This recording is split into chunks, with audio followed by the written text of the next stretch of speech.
Inspired by the life of the savvy and ambitious Colombian businesswoman Griselda Blanco comes a new Netflix original limited series. Griselda tells the story of a devoted mother who, with her lethal blend of charm and relentless savagery, creates one of the most powerful cartels in history. Witness Sofia Vergara's captivating transformation into the godmother of the underworld. Griselda, now streaming only on Netflix.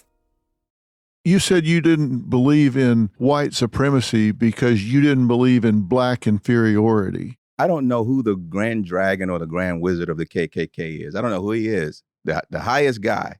I love him. There's something greater in me. The love of God in me is greater than the hatred in him.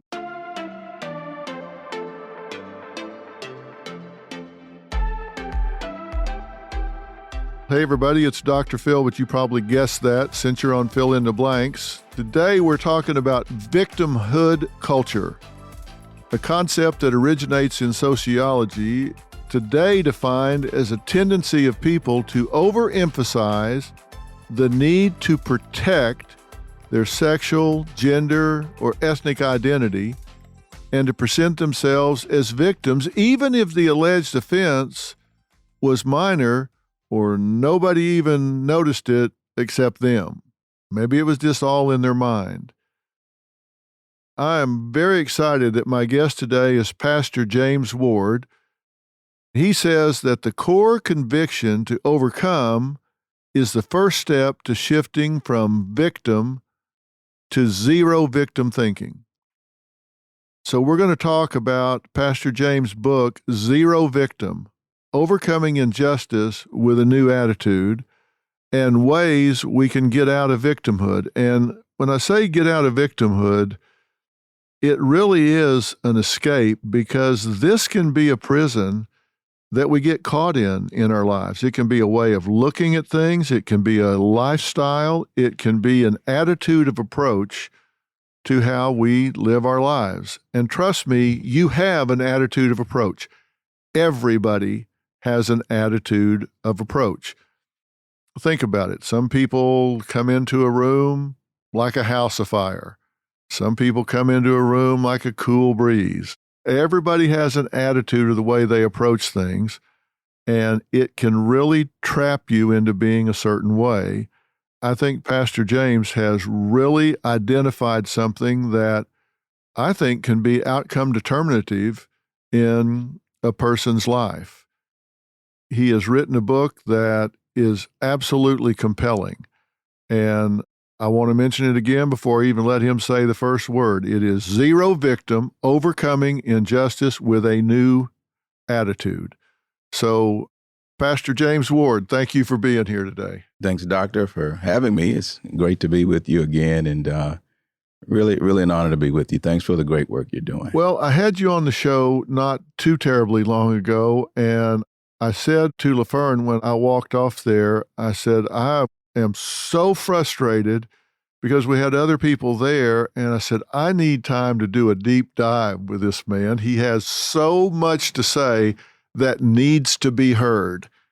So I immediately wanted to sit down with you on the podcast, and I also want to have you back on the show. I want to have you talking to some young people as well, because your book couldn't be more timely. Congratulations on an excellent book, by the way. Thank you so much. Let me tell everybody that's listening and not watching, we also have your lovely wife Sharon's with you today. So Sharon, welcome. Thanks for enduring the two of us. A lot of shiny heads over here.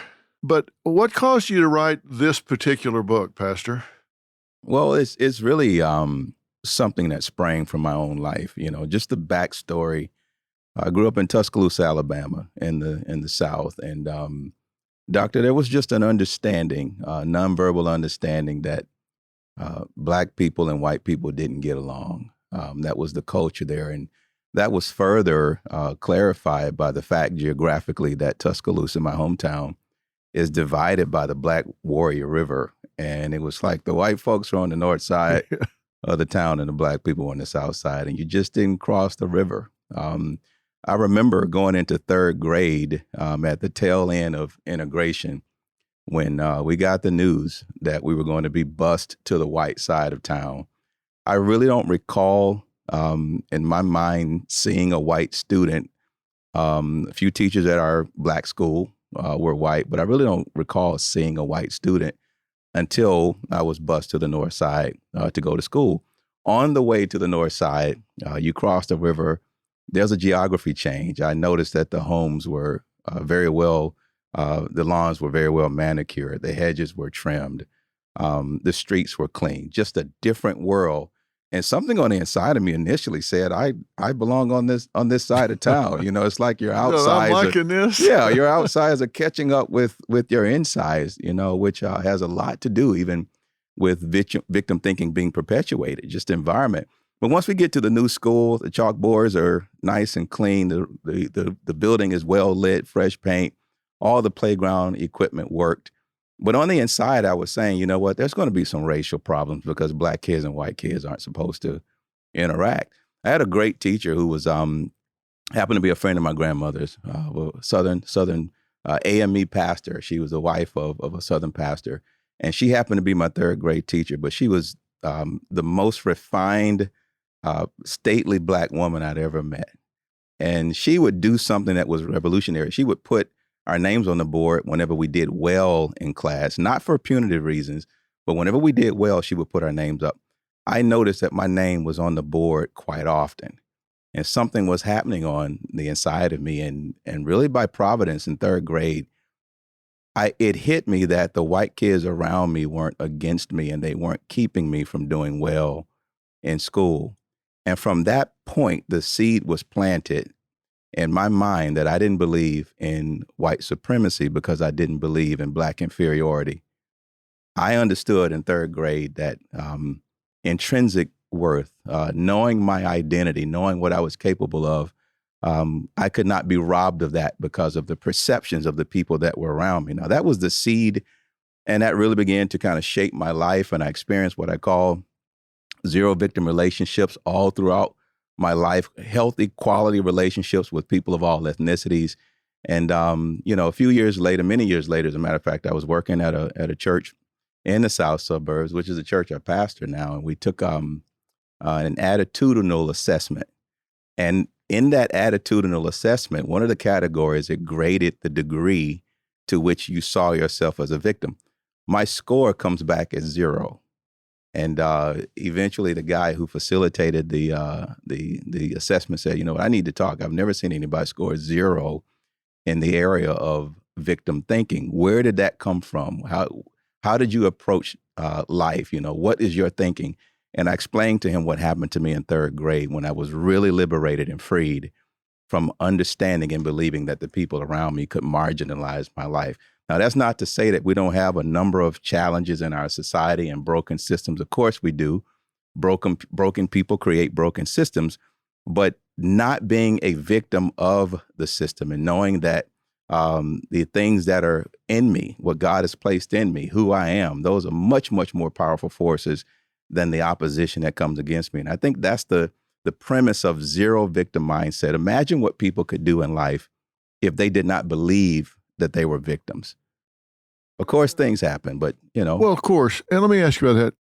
Hi, this is Rachel Yucatel, and I'm here to invite you to listen to my podcast, Misunderstood with Rachel Yucatel. This podcast delves into the lives of those who have been reduced to a single headline. Each episode will take a closer look at the stories of those who are on a mission to change their narrative. Join me as we uncover the truth behind the misconceptions, shed light on the stories of those who have perhaps been wrongfully portrayed, explore the complexities of the human experience, and celebrate the power of second chances. Who doesn't love a good comeback story? I'm Katie Maloney, I'm 37, a divorcee, and I'm out here falling in love every day with myself. And I'm Dana Cathan, 33, former needy mess, and delusional Leo, but I've never been happier. Never been happier. You know that. Good. The foundation of this podcast is for people who want to live their life unapologetically. It's a safe space for anyone who's going through a transition in their life or just dealing with the regular bullshit. It's a religion. We're not saying that we're looking to start a coven, but that might be why we started but this we're podcast. Not saying that. Join our cult. Community. The coven. Religion. Okay, let's just stick with community. Listen to the podcast. Listen to the podcast. You said you didn't believe in white supremacy because you didn't believe in black inferiority. Yep. Do you think you have to have one in order to have the other?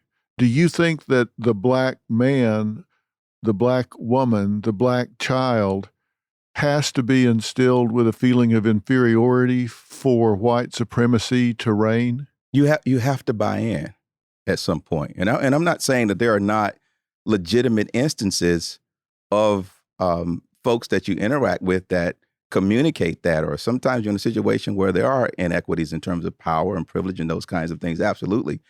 But you have to participate. At some point, you've got to believe it and embrace it for it to be operative in your life. I would tell our church for years, I don't know who the grand dragon or the grand wizard of the KKK is. I don't know who he is, the highest guy. I love him.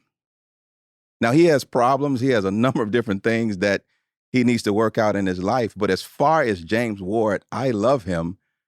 I care about him. I have empathy because of the problematic thoughts and sentiments that he has.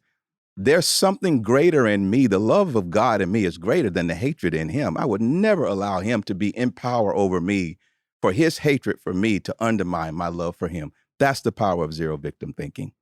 Now, that's not to say that we give him a pass or justify anything that he does in his actions, but there's something in me that is greater than the hatred that's in him.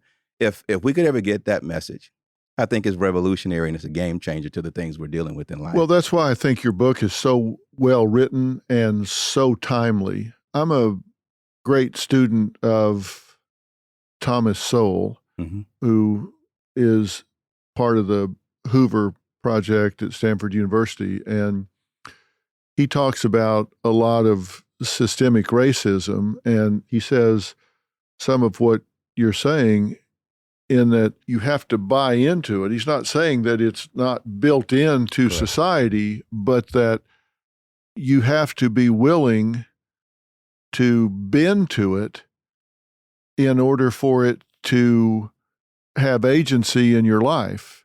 And what you're saying is you've never bought into the fact that you were inferior in some way. They may condescend to you. They may try to close a door to you. They may try and hold you back, but it's up to you to accept or reject that. That's correct. I mean, Doctor, when you know your identity, you cannot possibly be convinced that you are something or someone other than who you know you are.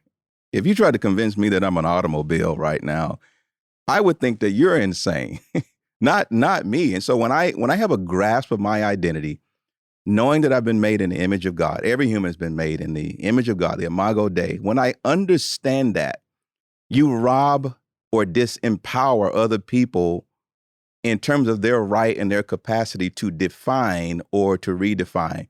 Whenever you give the power to define, you've given away identity. You've given away your soul. You've given away your future, your perceptions, your mind, your emotions. Everything has been sold when you give the power to define. And I think that individuals, we've gotten away from really understanding identity.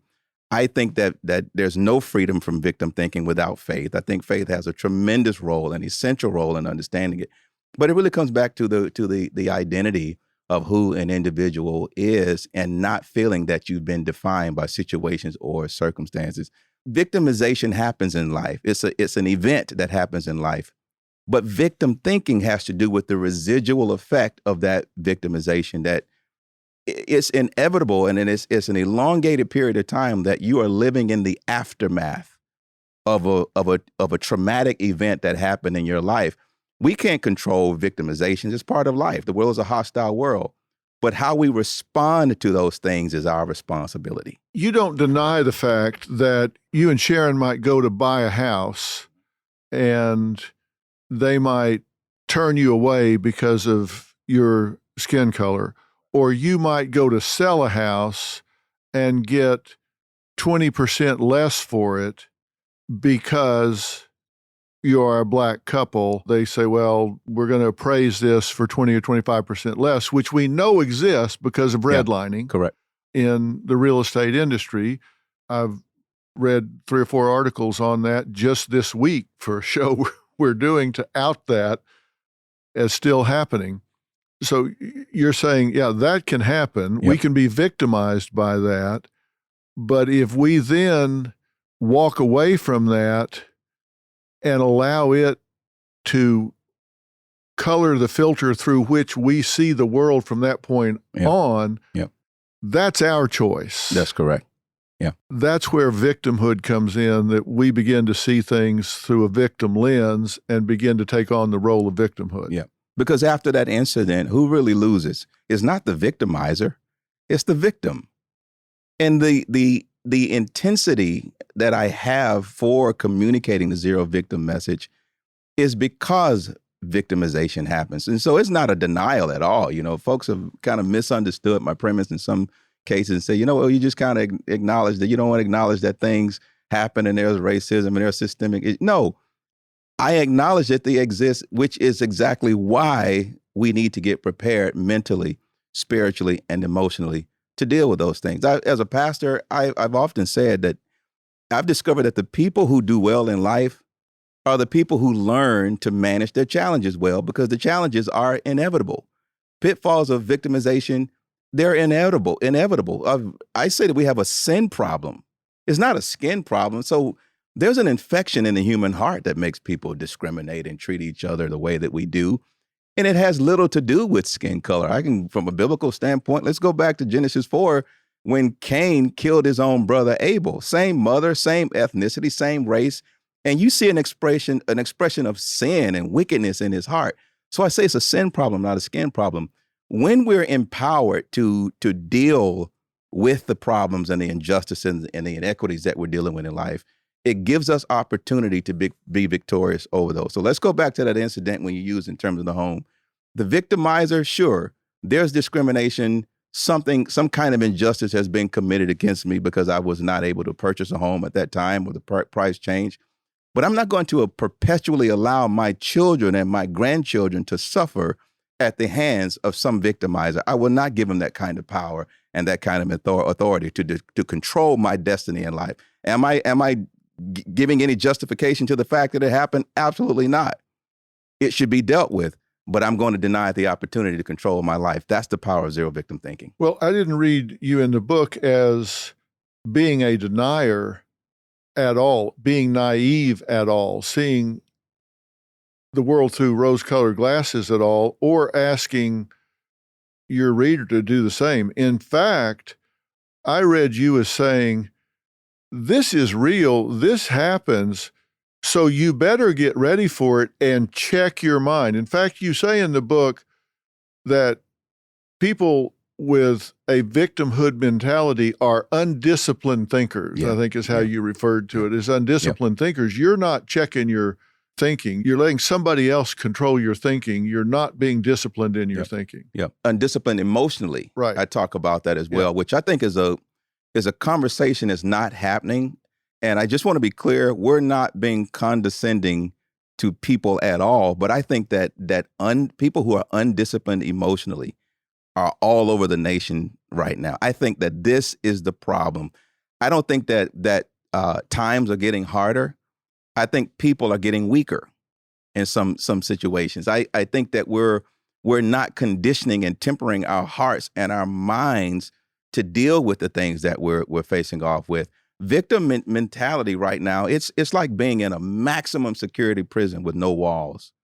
And now all of a sudden we're creating safe spaces and all these kinds of things for people to retreat to, because we're not building better people. We're not tempering our emotional thresholds, in the workforce. I mean, we'll check a resume. Where'd you go to school? How did you score on the LSAT, the GMAT, the GRE? But we're not checking emotionally. Are people tempered and strong from an emotional standpoint? And so I just think it's a quotient that's not being addressed. We're silent on the issue in society, and we're seeing victim thinking is now becoming the soil from which all of the division, all of the political vitriol, all of the hatred, all of the exasperated racism and the conflagration of emotions in our nation is all growing from the soil, the very fertile soil of victim thinking. And not just in the area of race. I deal with women who have been molested, who've gone through situations where they've been abused. We deal with folks who are dealing with divorce and going through bankruptcy. In any situation, victim thinking it becomes like a maximum security prison with no walls.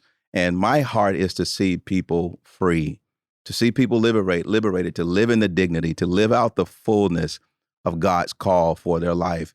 And it has everything to do with their perspective and how they manage the emotions. I say that emotions now have become, I use the term emotional EWMDs, emotional weapons of mass destruction. And I think we're seeing that on a cataclysmic scale in our nation right now.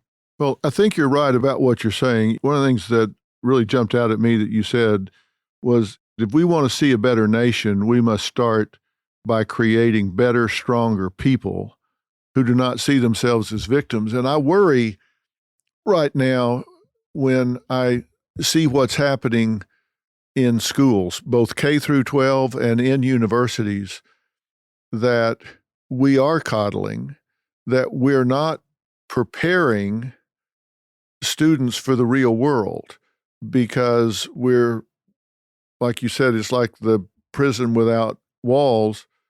We've got students now at some of the top universities in the country, an election result comes back that they don't like, and they're creating safe spaces for them to decompress.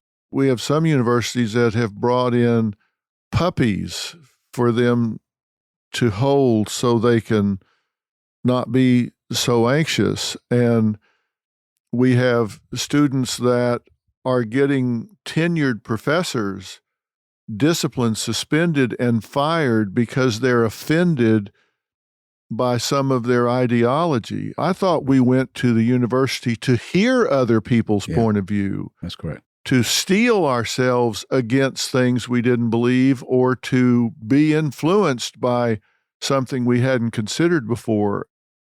Now, I've seen studies anywhere from 15 to 30% of students think it's okay to yell down a speaker that disagrees with you.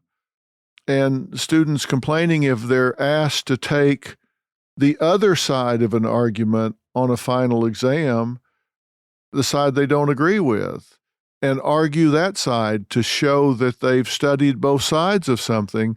They go to the dean and complain, and the professor winds up getting disciplined or suspended or dismissed.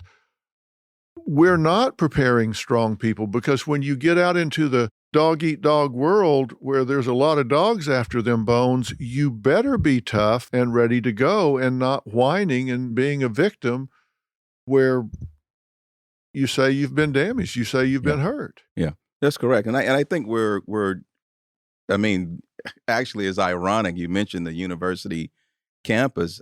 We're being unintelligent in terms of how we deal with challenges and victimization in life. I mean, a simple premise, and I look at it three ways. There are the facts of victimization, there are the feelings of victimization, and there are the philosophies of victimization. So very, very briefly, the facts of victimization means that you analyze the situations and circumstances that you're dealing with intelligently. But then you also have to ask the question, if I'm being victimized, if I'm experiencing this victimization in my own life, was it some of me, and was it some of my victimizer? Was it mostly them, or a little bit of me, or a little bit of me and some of them?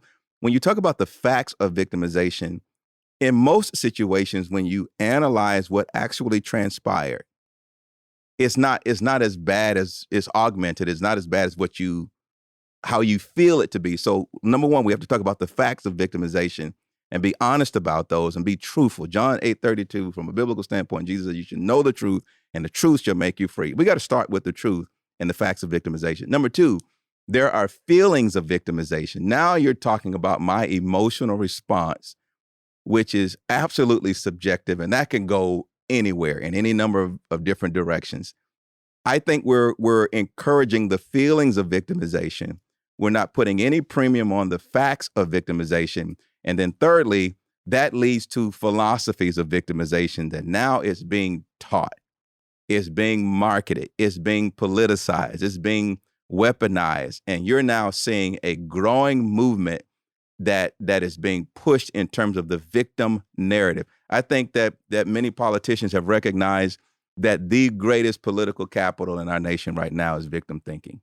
That if you can politicize and weaponize it and make a group of people believe that the other party made you a victim and my party is going to save you from victimhood, it creates a codependency that people will vote and you'll win landsliding elections all day. Now, I'm not speaking to any political group. I'm just telling you the power of politicizing and weaponizing victimization is happening in our society. The facts of victimization, the feelings of victimization, and the philosophies of victimization.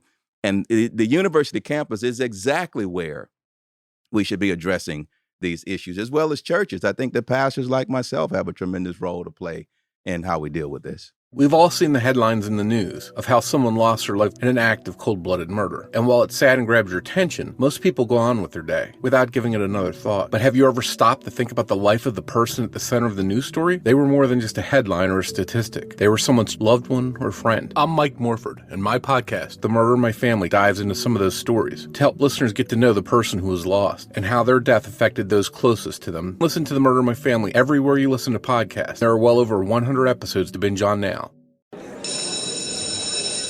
I'm Dr. Megan Sachs. And I'm Dr. Amy Sloshberg. And we're the host of the podcast Campus Killings. Our show covers some of the most sinister crimes to take place on or around school campuses, or the cases we discuss have a school-connected theme. And with the new school year comes an all-new second season of Campus Killings, which will debut on September 16th, 2023. But if you want to listen to Campus Killings now, you can binge all the episodes from season 1, available everywhere you listen to podcasts.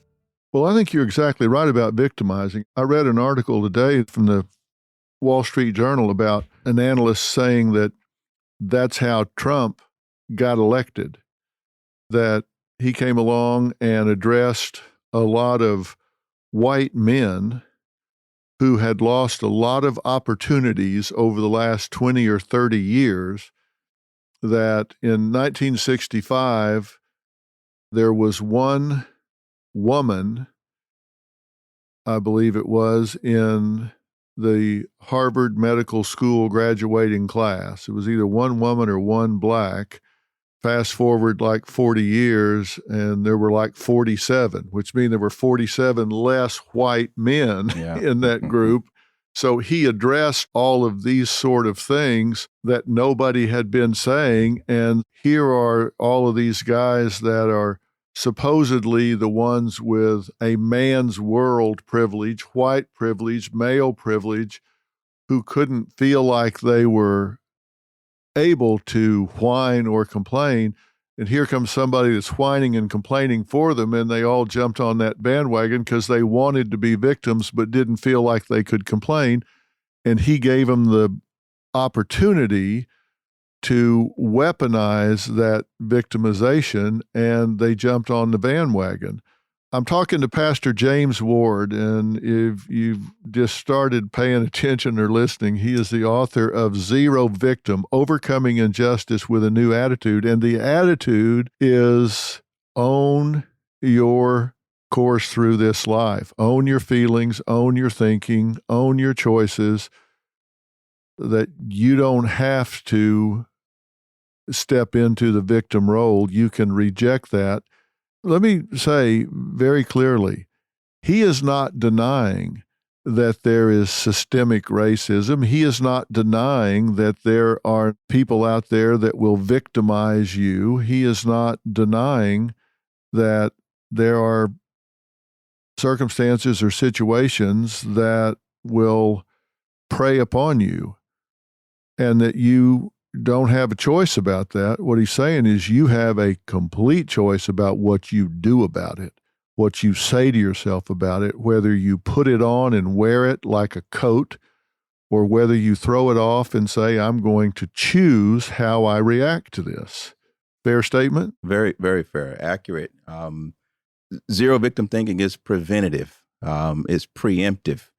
I use an analogy to describe how victim thinking works. And I use the analogy of baseball. And I like to say that the pitcher is a really, really bad guy because he throws this object that's rock hard at 100 miles an hour at this other guy behind home plate. That's not a nice thing to do. And let's just say that the catcher now on the receiving end of this projectile, this life-threatening projectile that's coming his way. If he is unprotected, unaware, and unprepared, he could easily lose his life with a baseball being thrown at him at 100 miles an hour. But because he prepares, because he preconditions his mind, he takes the proper stance, he puts on the right protective equipment, he stretches out his hand in anticipation of the pitch that's coming his way. And what was potentially a life-threatening situation has now become America's favorite pastime. It's a sport to him. Why? Because he manages the problem that is coming. That is how I describe the necessity of preconditioning your mind to develop a zero victim mindset. The pitches are going to come. The victimization is going to come through relationships, through the work experience. This is something universal. The only qualification you need to be victimized is to be born. It happens to people all over. I talked to a number of folks who are immigrants from other countries who are saying, you don't understand victimization in America when you haven't had a tyrannical government and a dictator. And so it's part of life. The world's a hostile place. But again, the way that we prepare and precondition our minds to deal with those things determine whether or not they have effect on us at all. And that is my encouragement. You mentioned the power of attitude and why I acknowledge the internal discipline, the emotional discipline that's needed. I'll use another analogy. I love college football. I love Alabama football. You know what? It makes me happy when my team wins. You know what? But if my team loses, I'm unhappy about it, but it doesn't rob me of my joy. My joy is separate and independent from whether or not my team wins or loses. So I'm happy if my team wins and I'm joyful. But if my team loses, I'm unhappy. But that doesn't mean I'm unjoyful. What's the difference? Happiness is a result based upon external circumstances, but joy is an internal, unchangeable reality.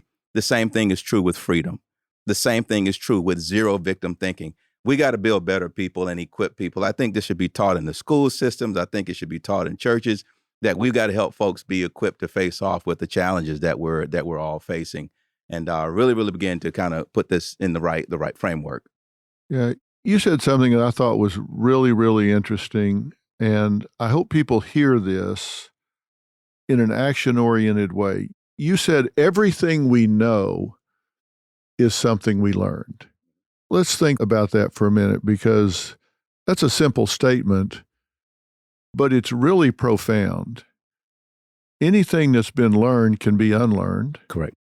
And anything that we've learned, we can relearn, we can add to it, we can change it. And if somebody has a victim mentality, they have a way of going through life with a chip on their shoulder, they have a way of being pessimistic or paranoid or negative in any way, they've learned that. It's been reinforced in them in some way. Maybe it was their parents, maybe it was the people they hung out with, maybe it was just what they said to themselves about things that happened in their life. But it's not going to get you anywhere. It's not going to get you to a place in your life where you can feel safe and at peace and have joy like you're talking about. For example, I always say, when you see people that are angry, that's just an outward manifestation of hurt, fear, and frustration. And if you look past the anger, you'll see that this person is hurt.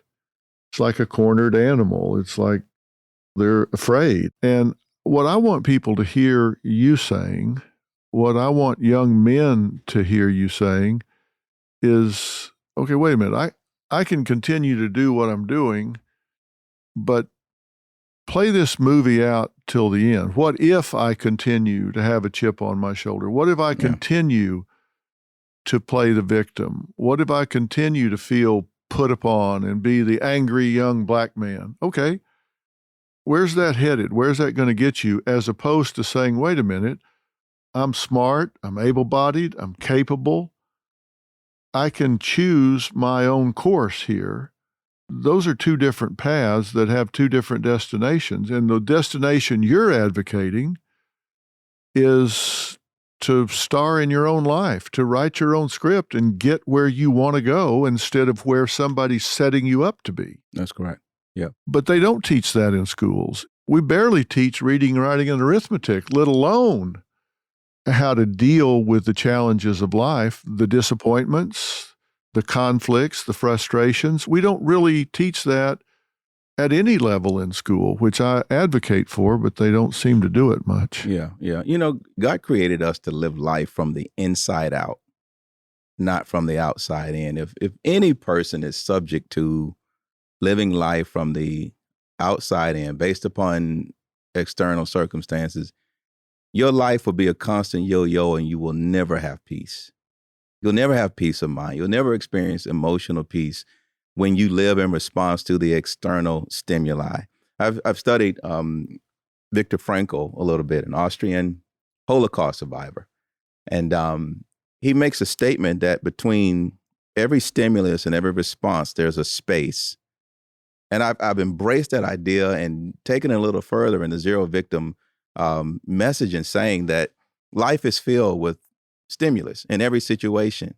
But here's the thinking. Here's the idea. A victim thinker will react by reflex.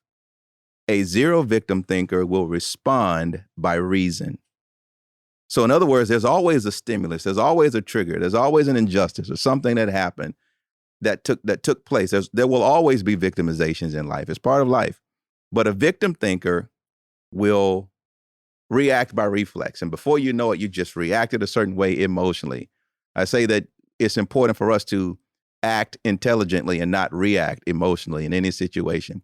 But a zero victim thinker, instead of reacting by reflex, a zero victim thinker will respond by reason.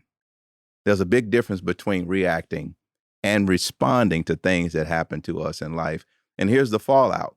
Victimization in our life, when we talk about it being learned, and it's something that it's acquired over time. You know what I mean? A victim thinker sees himself as a negative recipient. It's a conditioned mindset that you see yourself as a negative recipient of the thoughts, words, or actions of people or circumstances. And here's the problem with it.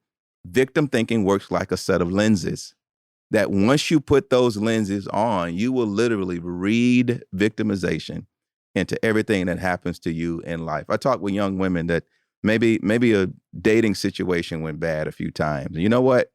Every potential new guy that comes along has to deal with all of the trauma and all the issues of the bad guys. And you know what? Who suffers? You remain single all of your life because you will read victimization into conversations. What he did do, he didn't compliment me. He didn't do all these kinds of things. And you will literally begin to read victimization into your life, which defines the trajectory of your life for the remainder of your life. And it works multi-generationally. The cycle has to be broken. And so my encouragement to people is to get free so that you can also set up the folks that come after you to walk in that same freedom. Be the Moses in your life. Be the Moses in your family to come out of Egypt and to set a new trajectory to get to the place that God has for you. You bring up such a good point. It takes creating some space. Viktor Frankl, his book, Man's Search for Meaning, is an introduction to logotherapy, is the best half book I've ever read. Not a big fan of logotherapy, but the other half of that book, Man's Search for Meaning, is one of the most profound. I've probably given away 200-300 copies of the book, but he talks about that, creating that space, because he said that they took away everything in that concentration camp so they can control whether I sit, stand, eat, starve, live, die, but they can't control the attitude I take about it. That's it. Yeah. That's the one thing they can't control, is the attitude I take about it. That's what you're saying, is if you create some space and not just knee-jerk react to this, and in that space you can respond instead of react. I had a mother and her two sons on some time ago, some young black teenagers and good-looking kids, and they were talking about that they had been out in the evening. It wasn't particularly late, but they were at a fast food restaurant. A couple of cops came in and started hassling them. And as it turned out, as this was looked into and verified, clearly for no reason, they were just guilty of being hungry while black. And so they were at not the drive-through, but inside getting some food. And they were real angry when they were here and said, "What should we do?" And the advice I gave them was, you should do exactly what those cops tell you. They have badges, and you have to defer to the badge. They have guns. They have agency. They have authority. And your job, you have one job, and that's to get home to your mother alive tonight. And that encounter in that fast food restaurant is the most dangerous 5 minutes of your life. Your job is to get home alive to your mother. You've got to pick your battles. You've got to pick your battlefields. You've got to pick your battle times. Right. And your job is to get home alive. Now, you can get up the next morning. You can go down to the precinct. You can file a complaint. You can get those security tapes. You can do whatever you want. And trust me, those police departments pay out millions of dollars a year for misconduct. Yeah. You pick your battles, you pick your battle times, your battlefields, but you get home alive. That's what you needed to do. And they did barely in that situation. And that's what you're talking about. Make a response, not a reaction. Yep. They were right. They didn't need to be right fighters. They needed to get home alive to their mother. And their mother just burst into tears saying, "Oh my God, thank you for telling it to my boys." Right. They had a choice. Yeah, that's a real scenario, and Doctor, I've been in that position myself. I'll give you a story that affirms everything that you're saying. You know, we moved recently, but before we lived in the northwest suburbs of Chicago, pretty nice area, and somewhat isolated, and only the folks that live in that community who are, you know, folks who have done well in life. We're the only folks that go in that area. Well, every year we have this turkey trot. So there's a run, a 5K run through our neighborhood. Everybody in the neighborhood knows that the streets are going to be blocked off and the runners are going to be there. So I wake up on a Saturday morning, go to the health club, go to my workout, coming back, the turkey trot is happening. There are checkpoints with police officers to get back to my house. I kid you not. The first checkpoint I come to was a police officer of Asian descent. "Sir, do you live in this neighborhood?" "Yes, I do." "Okay, stay on the left side of the road. Watch out for the runners. Be safe. Thank you so much, sir." I get to the next checkpoint. It's a black police officer. I'm not kidding you. He was a black police officer. "You live in this neighborhood, sir?" "I do." "Be safe. Watch out for the runners. Have a great day." I get to the third checkpoint. Now, I've already been through two, so this guy should be a breeze. I get to the third checkpoint. It's a white police officer. He has an angry look on his face as he sees me approaches. Now, I'm watching other cars before me go on around the block. I get to him thinking this is going to be a piece of cake. "Good morning, sir. How you doing?" He's looking at me with disdain on his face. "Do you live in this neighborhood?" I say, "Yes, I do." "What street do you live on?" I named my street. "How far down is that street?" I had to describe to him where my street was. Now this time you talk about the victimization, you know, oil is rising, the temperature gauge is going up. And then he says, "Let me see your driver's license." Now, I've been through two checkpoints. I've described to you accurately where I live. "Let me see your driver's license." He sees my driver's license, looks at him to prove that I lived there. He kind of throws them back to me and says, "Watch out for the runners." Now, at this point, I'm saying clearly, this man has a problem with me being a black guy living in this kind of neighborhood. To your point, but a zero victim mindset in me was there to override the emotional reaction that I could have had. That was right around the time I think Laquan McDonald had been shot in the city of Chicago. So, I mean, Chicago's kind of a powder keg, but it's that space that I was able to operate in to respond with reason and not react by reflex, because you said, The guy, he has a badge and a gun, and the state has given him the authority to use it. If I respond, if I react a certain way, that's a dangerous situation. So it happens. And again, I want to equip as many people as I can, especially in this area, with the zero victim mindset. Ben Crump's a good friend of mine, and we worked together in Kenosha. Yeah, in Kenosha, really? Wisconsin, with the Jacob Blake shooting. Yeah.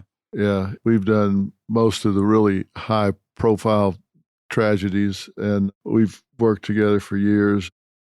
I've talked to him about that, and he said, please give that advice every chance you get. And you're saying it much better than I, but it's so important. And if you don't have that victim mindset, then you just, that's you, this is me, you got a problem, I don't. Yeah. I'm just going to go on. You said something else that really jumped out at me. You said spiritual awakening seeks to forgive and cultural wokeness seeks to blame. Talk about that a little bit.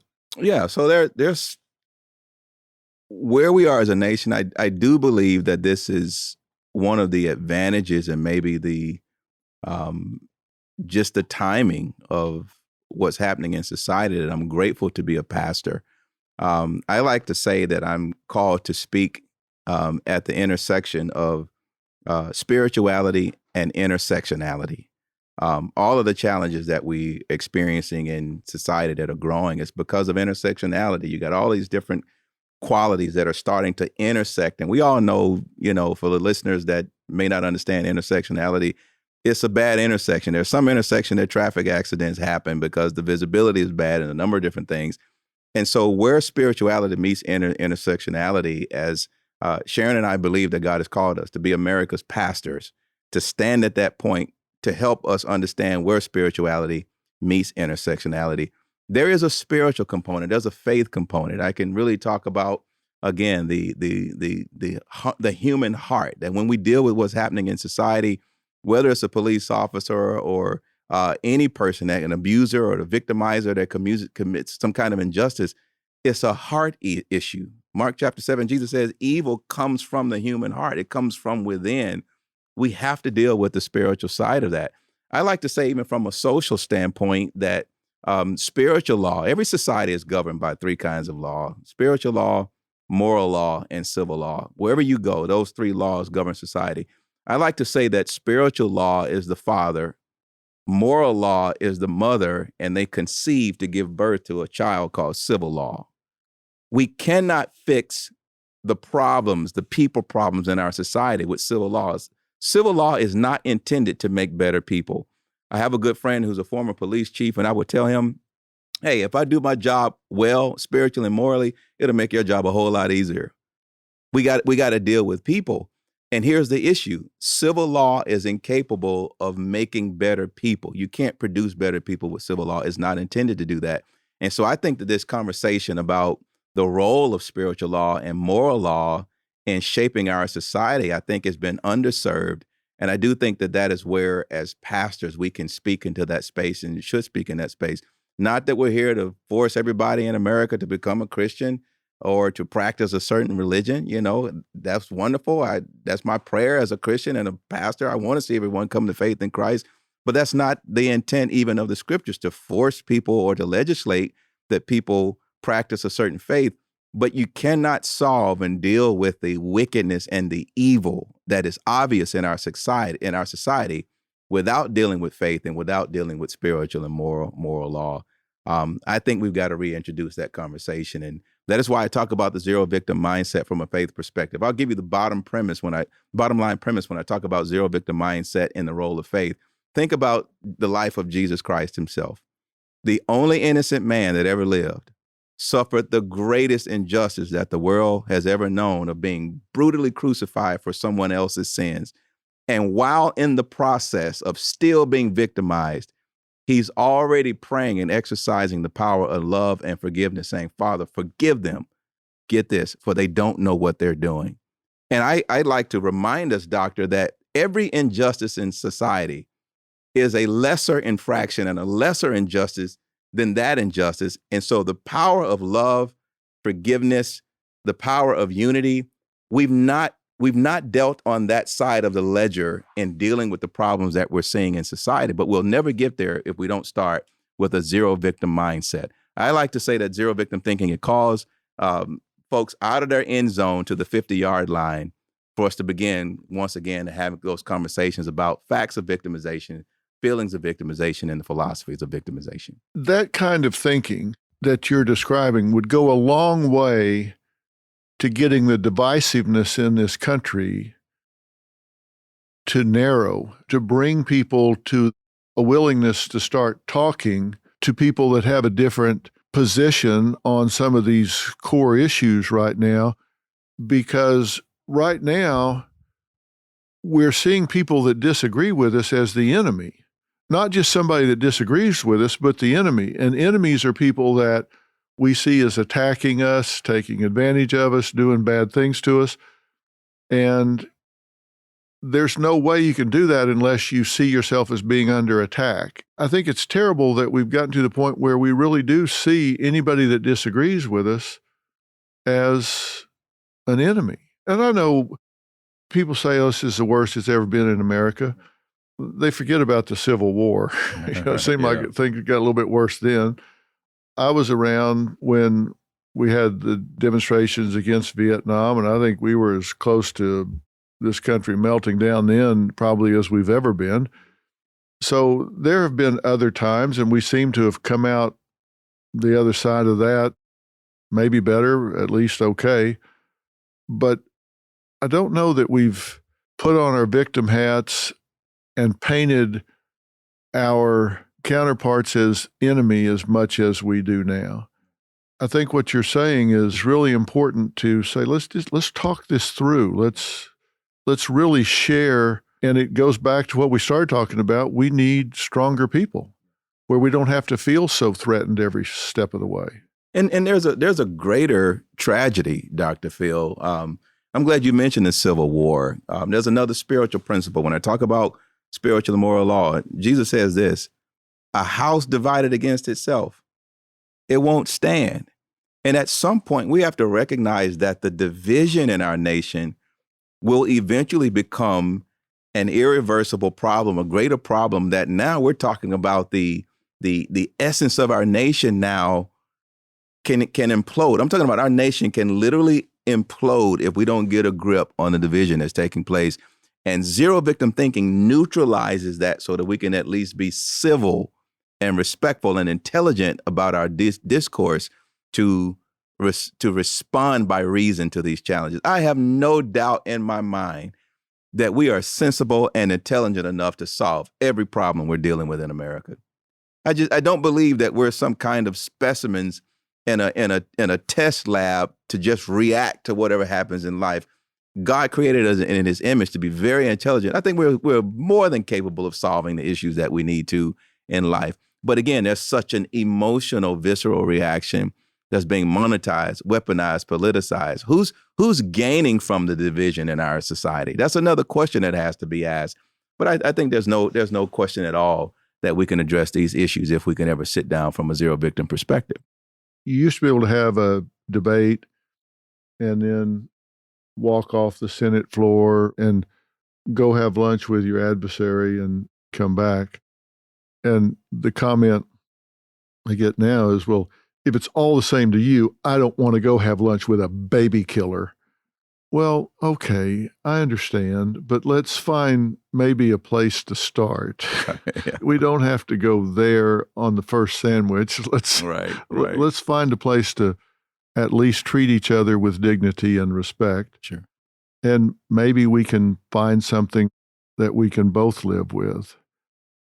Here's why I think what you're talking about, particularly from a spiritual standpoint, and I know you're being careful to not hit that too hard. I don't think you're apologizing for it, but I think you don't want to exclude anyone. If somebody is not a Christian, which I am, and I don't apologize for either, but if you're not a Christian and you're listening to this, don't let that turn you off, because the lessons here are applicable whatever your belief system is. When I think about this, let me put my psychology hat on for a minute. And the it I'm talking about is Pastor James Ward's book, Zero Victim, Overcoming Injustice with a New Attitude. That sounds like a shameless plug. It is. It's the third or fourth one I've done because I'm a big believer in his mindset and his book. It is well written. It's a page turner. It's authentic. He's lived it. He does live it. It's not some theoretical treatise. It's very readable and understandable. But looking at this from a psychological standpoint, if we look at violence, for example,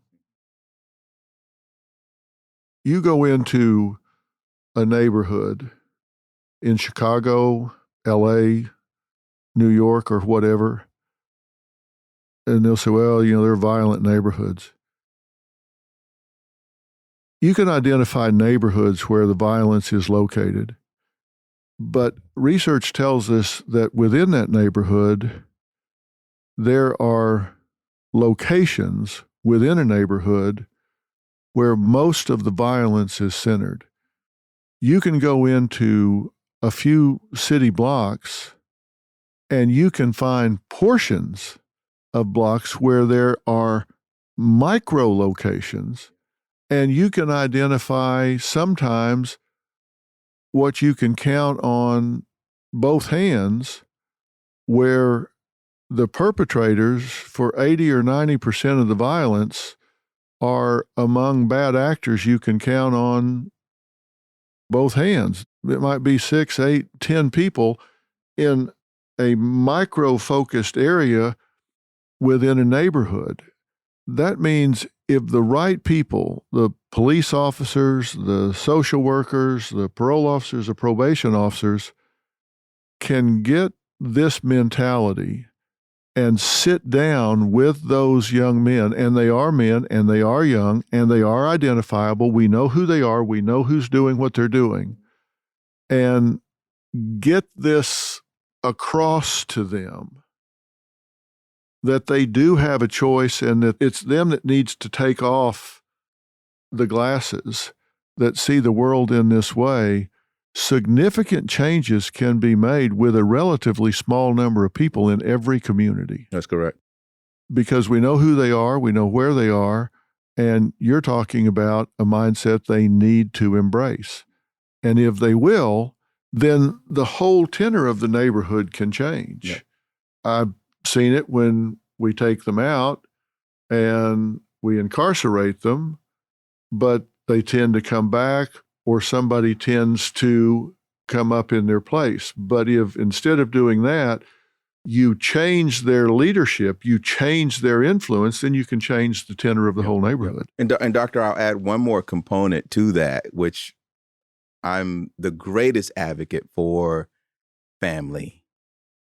I take tremendous pride and esteem in being a father. So in that same scenario that you're communicating, and maybe this is a completely different show, we have to talk about the role of the family and the role of fathers in the home, and fathers having a zero victim mindset to teach their children. It's really amazing that the Bible, even though women carry the baby and nurture the baby, the Bible tells fathers to raise your children up in the nurture and the admonition of the Lord, and don't exasperate them, don't provoke them to wrath. It was God intended for the fathers to be the educator and to define in the home. And so another missing conversation with victim thinking and the challenges that we're seeing in our society is we're not really addressing the role and the importance of fathers in building strong families.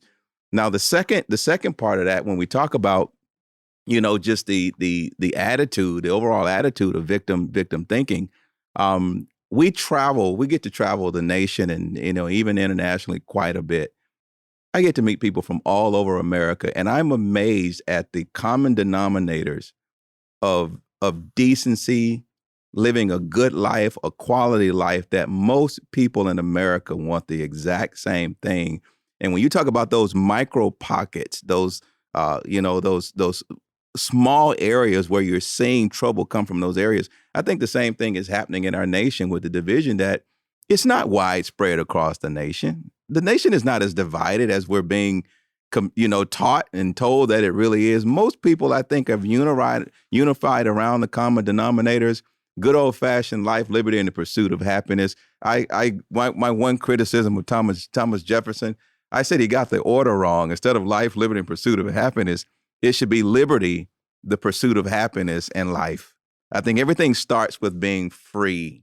And once you are free, you're now free. You have the liberty for the pursuit of happiness. And as you pursue happiness in life, it creates a life for you. That's the power of zero victim thinking, that any person who is subject to victim thinking, you don't have a life. You're not free. You're not able to pursue your goals, your calling.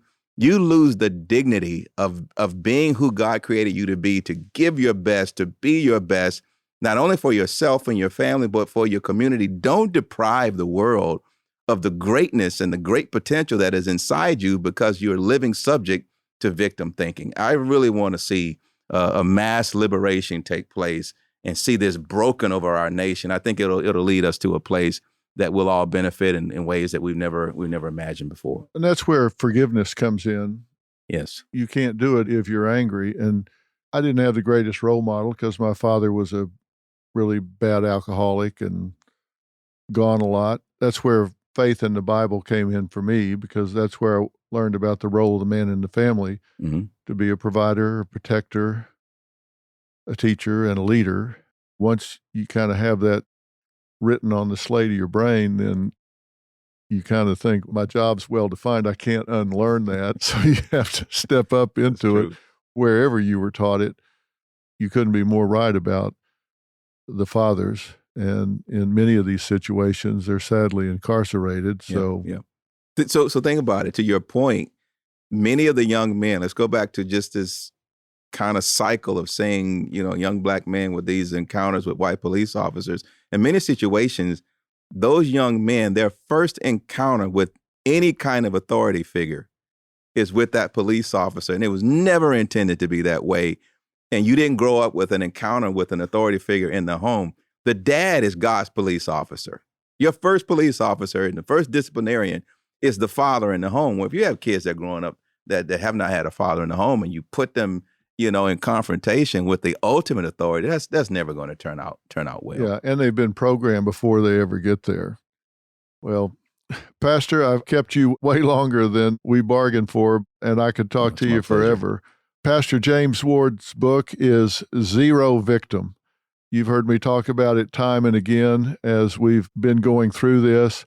I highly recommend it. It's overcoming injustice with a new attitude. And the important thing is that puts the onus on you, because you can choose your attitude. You can choose what you say. You can choose what you do in every situation. And he advocates strongly that you create a space to really give yourself an opportunity to respond instead of just react. Let me tell you, there's a lot of verbs in these sentences in here. This is not theory, it's about action, and I highly recommend it.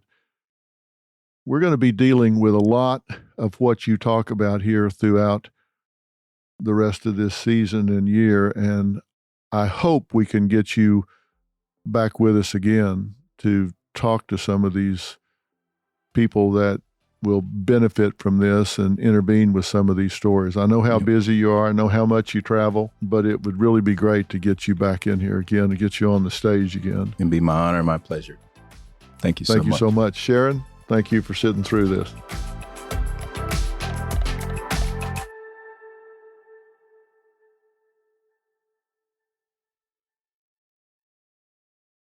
Looking for a fun way to win up to 25 times your money this basketball season? Test your skills on Prize Picks, the most exciting way to play daily fantasy sports. Just select 2 or more players, pick more or less on their projected stats, and place your entry. You could turn $10 into $250. Right now, Prize Picks will match your first deposit up to $100. Just visit prizepicks.com/fan and use code FAN. That's code FAN at prizepicks.com/fan. Must be present in certain states. Visit prizepicks.com for restrictions and details.